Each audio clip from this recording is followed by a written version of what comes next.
What is wrong with you? Are you a complete idiot? Discutons peu. Discutons pro, management, entreprise, carrière, reconversion et argent. Tout ce qui fait et parfois défait la vie professionnelle. Des conversations franches, des expériences vécues et des regards lucides sur le monde du travail. Bienvenue dans Discutons peu, Discutons pro, le podcast qui parle de boulot pour de vrai. I will have your job for this. Bonjour à tous, on se retrouve dans le premier épisode de Discutons peu, Discutons pro. Aujourd'hui, on parle de est-ce qu'il faut gonfler ou pas son CV. C'est un sujet hyper intéressant qui revient assez souvent et qu'on s'est tous, je pense, déjà en vrai posé. Ouais, je pense. Est-ce qu'on doit forcément mettre que la vérité sur son CV ou pas? Est-ce qu'on a le droit d'un petit peu embellir les informations sur notre CV? Est-ce que c'est vu ou pas par les recruteurs aussi? Aujourd'hui, on se retrouve avec Geoffrey Mousson, directeur de Ravendis, et Andrea, assistante de communication chez Ravendis. Et Clotilde, du coup, qui est chargée de marketing et communication, toujours chez Ravendis. On est resté en équipe pour ce premier podcast. Et tu disais tout à l'heure dans le bureau une statistique intéressante sur le nombre qui est 55% de CV qui étaient truqués ou en tout cas embellis pour plaire aux recruteurs. Donc ça fait une personne sur deux. Donc là, statistiquement, de nous trois, il y en a au moins un qui a déjà menti sur son CV. Oui, moi j'ai déjà fait.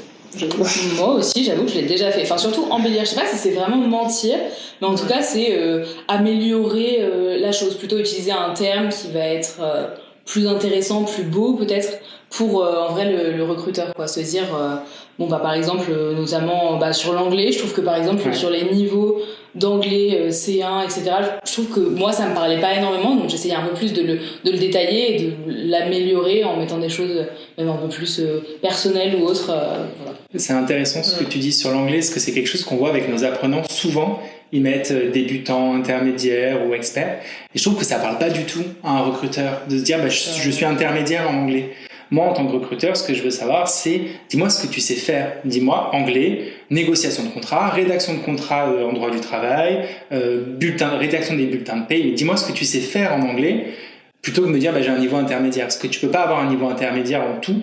Moi, j'ai un très bon niveau en anglais, mais par exemple, si tu me fais recruter pour un poste de garde-forêt, en tant que garde forestier, j'aurais beaucoup de mal à tenir un vocabulaire sur les champignons, sur la nature, etc. en anglais. Tu me mets dans un contexte professionnel, en droit du travail, en comptabilité, j'ai aucun souci à tenir une conversation en anglais. Et je trouve que c'est assez intéressant de rapprocher tes compétences par rapport à ce qu'il faut faire dans l'entreprise, dans le monde du travail. C'est quoi ton niveau d'anglais, Andrea? T'avais mis quoi, toi? Moi j'avais mis courant. Après ça dépend du métier, mais oui. Après moi j'avais déjà menti plus sur des premières expériences. Parce que forcément il y a beaucoup de recruteurs qui cherchent des personnes avec déjà de l'expérience. Donc quand tu cherches justement une première expérience, c'est un peu compliqué. T'avais menti sur quoi? T'avais créé l'expérience de toute pièce? Non, c'était plus la durée, moi. Ouais, j'ai fait de l'intérim, mais du coup j'avais mis 1 mois, 2 mois CDD direct. Parce que ça rassure d'un côté aussi. Je faisais toujours ça. Moi aussi je faisais ça aussi. J'avais, tu sais, quand t'as des expériences de 10 mois, c'est bizarre de marquer de février à novembre de la même année. Du coup, toujours parce que en vrai sur des petits stages aussi des fois il faut des fois un petit peu gonfler et mettre des choses aussi. Moi je sais que c'était plus aussi sur les compétences où du coup peut-être améliorer les compétences que j'avais pu voir ou même des choses que j'avais pu faire des fois sur des courtes durées, peut-être les mettre sur des plus longues durées ou alors essayer de développer tout le champ un peu de compétences qui est lié à une seule tâche, essayer de développer ça. Et je pense que s'il y a aussi moi, quelque chose qui revenait beaucoup, et pourquoi aussi j'ai amélioré ce CV-là, c'est parce qu'en fait, on parlait beaucoup des ATS, et du coup, du fait que chaque CV, en fait, est revu potentiellement par une IA, donc en fait, on se dit, faut que j'essaye de mettre tel ou tel mot, parce que potentiellement, c'est pas un humain qui regarde mon CV. Bien sûr. Donc en fait... Pour ceux qui nous écoutent, un ATS, un Applicant Tracking System, c'est un logiciel qui va lire le CV à la place du recruteur, et qui, en fonction de certains mots-clés, va classer le CV dans différentes catégories. Par exemple, ce CV-là, il a les 10 mots-clés qu'on recherche, on le met dans la colonne à appeler. Celui-ci, il a aucun mot-clé qu'on recherche. On recherche par exemple le mot-clé Bac+5, ça c'est un autre sujet, on a un autre podcast bientôt sur les diplômes et ce sentiment d'imposteur quand on n'a pas forcément le diplôme qui vaut avec l'expérience.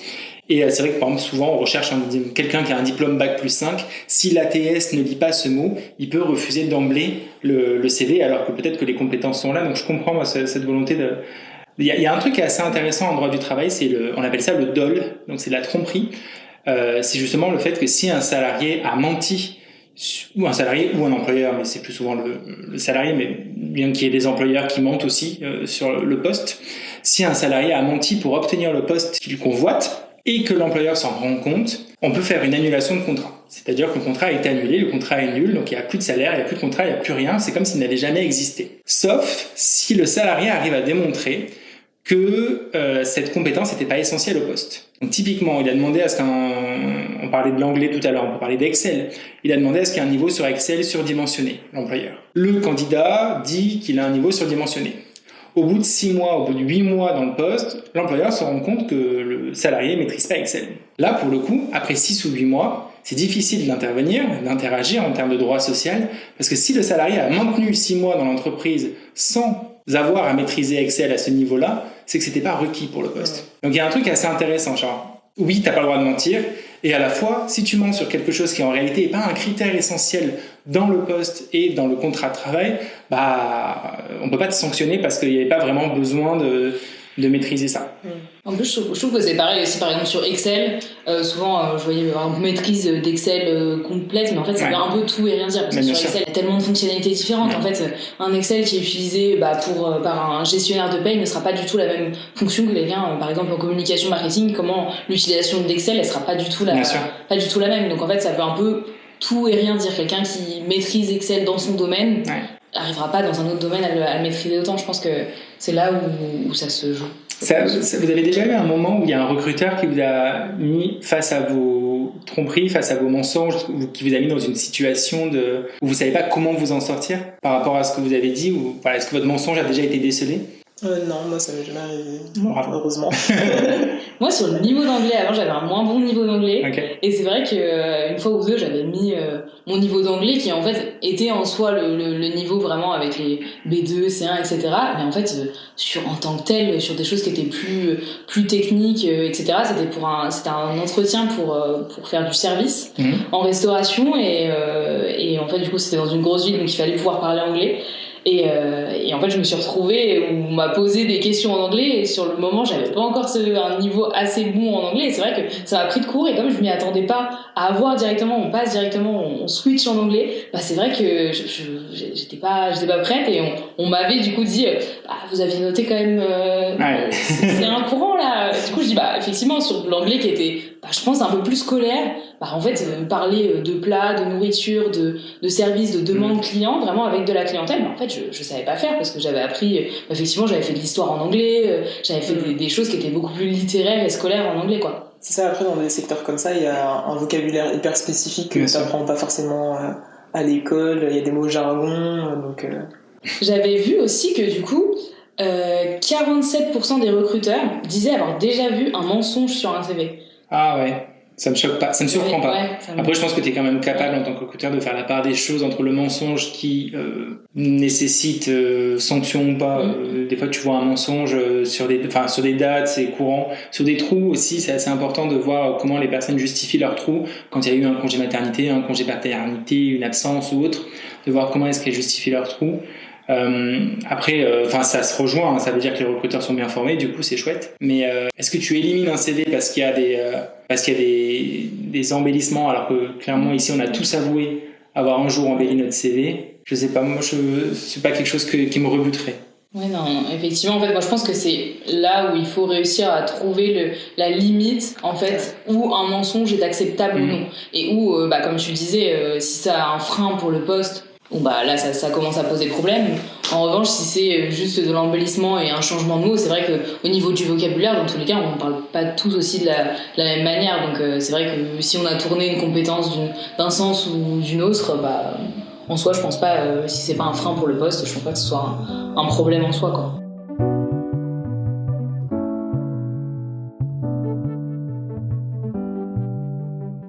Les mensonges les plus fréquents qu'on voit sur les CV, c'est donc le niveau de langue, la maîtrise de logiciels, et on le voit de plus en plus aujourd'hui avec la maîtrise de l'IA, parce que tout le monde se nargue un peu de savoir maîtriser l'IA sur son CV, enfin vraiment sur tous les CV qu'on peut voir en ce moment. beaucoup de personnes mentionnent utiliser l'IA, mais je trouve qu'il y a une vraie différence entre utiliser ChatGPT en posant un prompt de base et connecter différents agents IA entre eux pour avoir une automatisation qui se crée. Et là aussi, alors sur la langue, il y a une grille de référence européenne avec le niveau dont tu parlais, Clotilde, A1, B1, etc. Pour l'instant, sur l'IA, on n'a pas de grille de maîtrise. Sur l'Excel, on a des scores de TOSA, on a des certificateurs qui valident ces compétences-là par un degré de niveau. Sur l'IA, aujourd'hui, il y a un peu tout et n'importe quoi.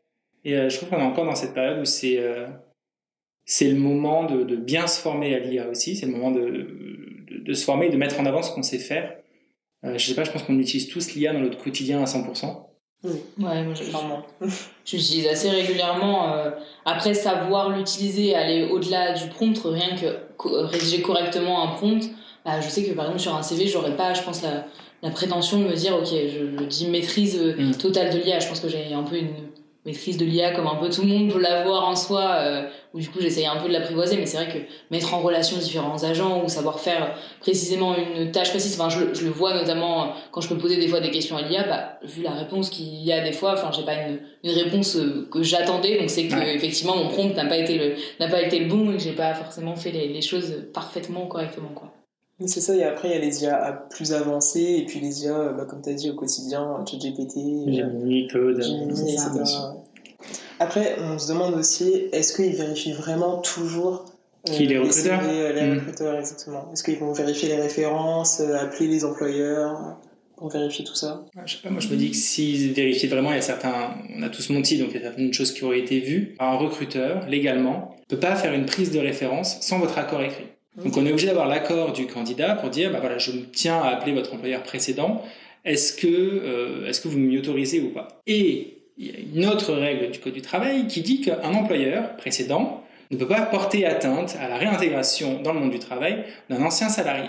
Donc il y a cette fameuse phrase entre recruteurs qui est « je ne me prononce pas ». Donc si on m'appelle et qu'on me dit il est vrai que Clotilde a travaillé chez vous, est-ce que vous pouvez m'en dire un peu plus? Si je dis je ne me prononce pas, grosso modo ça veut dire elle n'a pas fait l'affaire et ça s'est mal passé. Ce qui n'est pas le cas du tout. Et du coup, l'autre recruteur comprend normalement. Mais si vous apprenez qu'une prise de référence a été faite sur vous, pour vous, sans votre accord, là, pour le coup, vous pouvez porter plainte, aller au prud'homme, même si le processus de recrutement s'est pas fait. Okay. Parce qu'on n'a pas le droit de faire de prise de référence sans l'accord du candidat.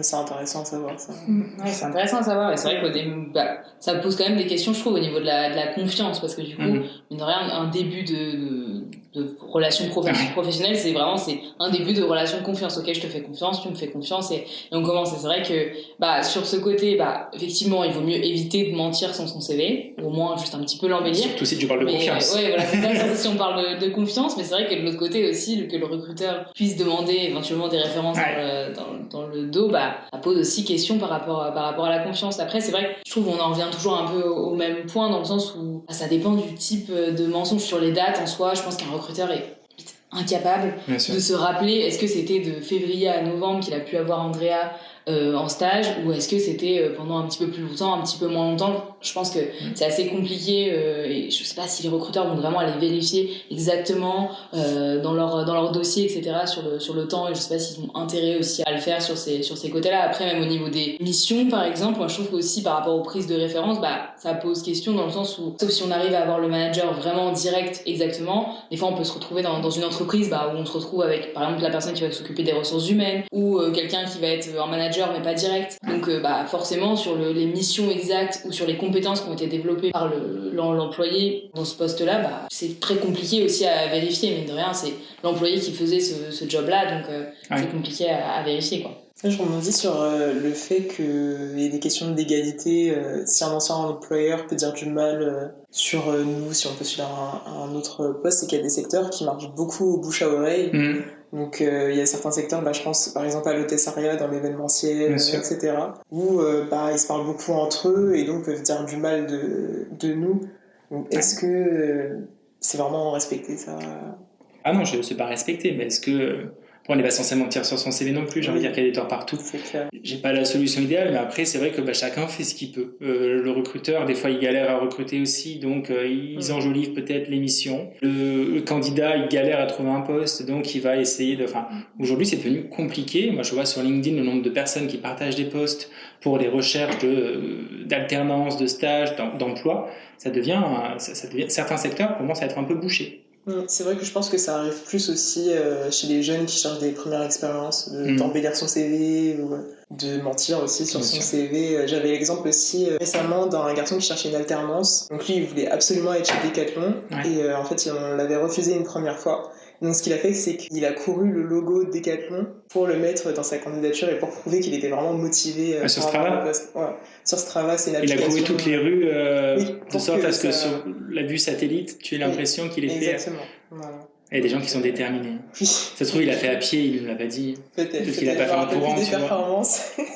Il a Au final, il a été embauché et j'ai envie de dire heureusement parce que c'est un peu triste et c'est très bien pour lui parce que ça montre qu'il est motivé, etc. Mais c'est un peu triste de voir jusqu'à où on est obligé d'aller en tant que jeune pour avoir vraiment le job qu'on veut et dans l'entreprise qu'on veut aussi surtout. Je trouve vraiment que la vraie question, ce n'est pas faut-il mentir, mais plutôt jusqu'où on est prêt à aller en fait, pour obtenir un poste. Entre se vendre et se trahir, la frontière, elle est fine. C'est exactement ça. Et je pense que c'est là-dessus qu'on va terminer et qu'on va clôturer ce premier podcast.